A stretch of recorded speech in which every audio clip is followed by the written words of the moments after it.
I was packing down the mics from the current studio to move to the new premises, and I thought I'd do a little video just explaining the mics we've got and what applications we use them for. So let's dive in. As you can see, we've got a lot of different options that we can use to mic different instruments. When we're doing tracking days, I like to have as many of the instruments mic'd up as possible and ready to go so we can record them when the inspiration takes and we're not spending loads of time moving microphones from one place to another. So we can pick a pair of microphones or a single microphone, place it on a source and leave it for the whole session. Hence why I've got a lot of pairs of microphones so we can keep a pair of microphones on a specific instrument. So I've kind of divided them up on this table into different groups of microphones. Over here I've got the tube microphones, then I've got the ribbon microphones here. These are the condenser microphones, dynamics, and then a little fruity set which I'll talk about towards the end. So diving in, let's start with the condenser microphones. So we have a pair of U87s. These are really nice on vocals. I use them on piano, I use them on drum overheads, even drum rooms. They're just a really good all-round mic, and what you put through them is basically what you hear back. So this is the U87s. I've got a pair of KM184s, small diaphragm condenser microphones, and we use these on acoustic guitars a lot of the time. I have used them on drum overheads as well, and sometimes we use them on spot mics for hi-hats and cymbals. So these are the small diaphragm condensers. I've also got another set of condenser microphones. So if I'm using the 184s on acoustic guitars, I will use these particular microphones on the hi-hat or ride cymbal just to allow a little bit of the presence to come through. We've got a little baby Neumann, the TLM 102. This was one of the first condensers I had. Gets not that much use nowadays, but we do stick it on something if we need an extra condenser microphone to hand. We've got a pair of 414s, so often I'll either use the U87s or the 414s if I'm stereo micing up, say, the piano. I've also used these on toms on the drums, depending on the style of music.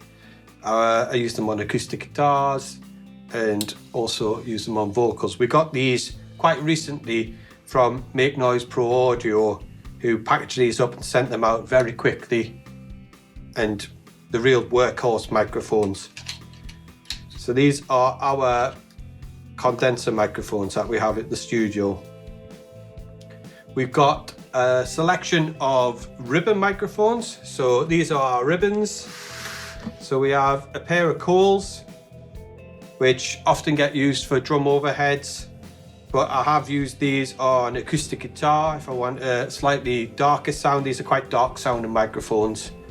I've used these on piano, I've used these on double bass, just generally great all-round microphones.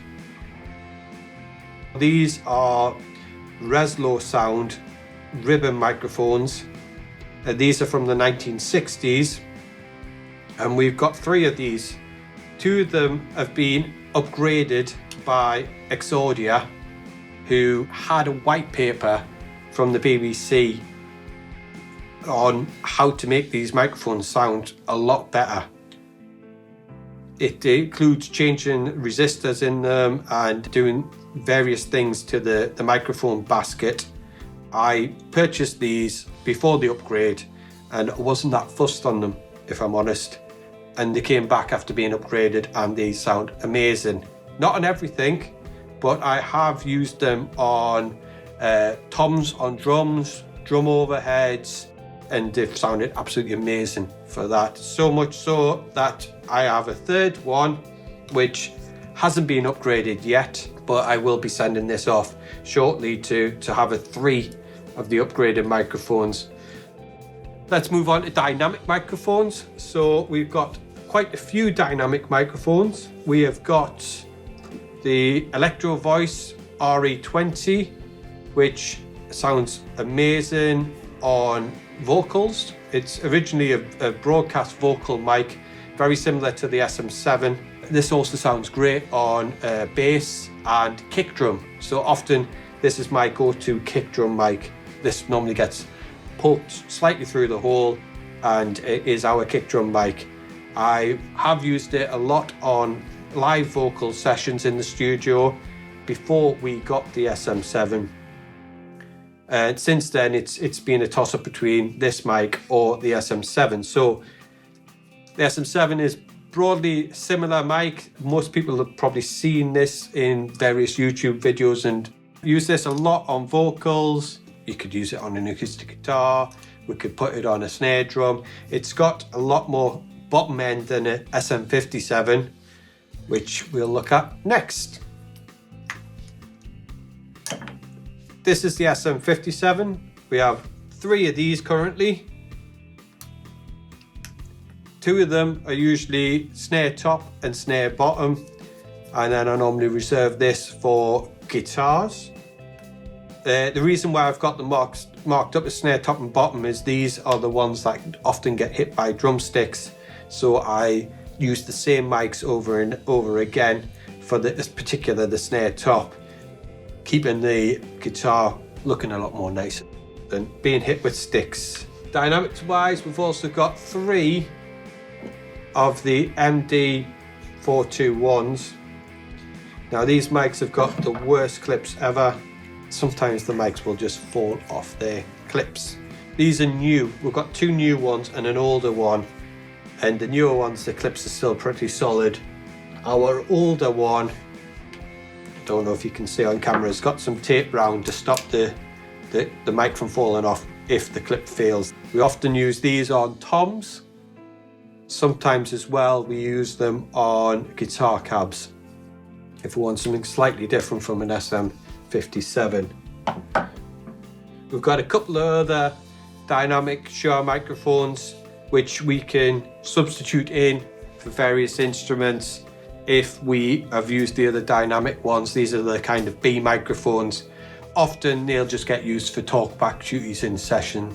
So if we need to talk back between 2 different spaces, we can just set those up. They're quite small and they're out of the way, so we can just have them set up on a stand just next to the performer.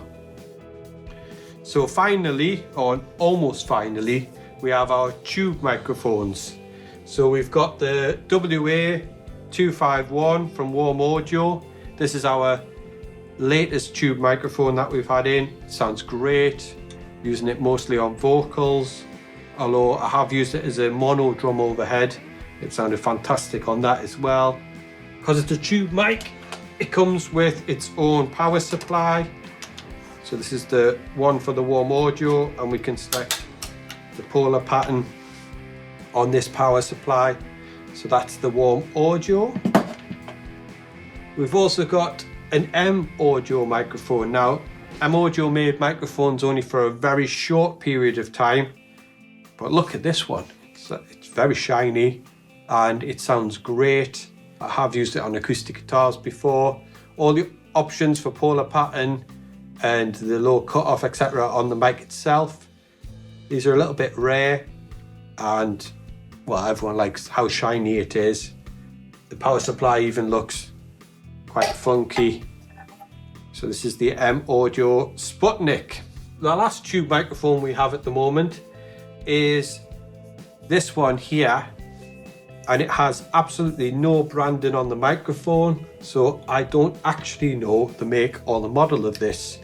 I bought it off Reverb as spares or repair because the chap didn't have a 7-pin XLR cable to test it, so I got it for a very good price, and it sounds good. I've used it on acoustic guitar and I've used it on a vocal. I only got it just before the last session in the studio before it closed, so I'm looking forward to experimenting more with this microphone. But if anyone has any idea what make or model this mic is, please leave that information in the comments. That would be great. The final two mics I'm going to talk about are a little bit fruity. These are the Wasaphone microphones. I've got a pair of these again. They sound like a telephone, hence the name Wasaphone, and they are great lo-fi sounding mics. I've used them on vocals. I've actually used them on pianos to give it that real old worldy style piano sound. I've used it on the Leslie cab for the Hammond organ quite often to give it that kind of gritty sound, and I have thrown them up as just a trash mic on a drum kit as well. And these are great microphones for giving the Source a bit of character. So that's all the microphones we've got at the moment. When we move to the new place, we will be obviously investing and growing our microphone collection as we are there. But until next time, please like and subscribe. Keep checking on our socials, links down below. And until next time, see you later.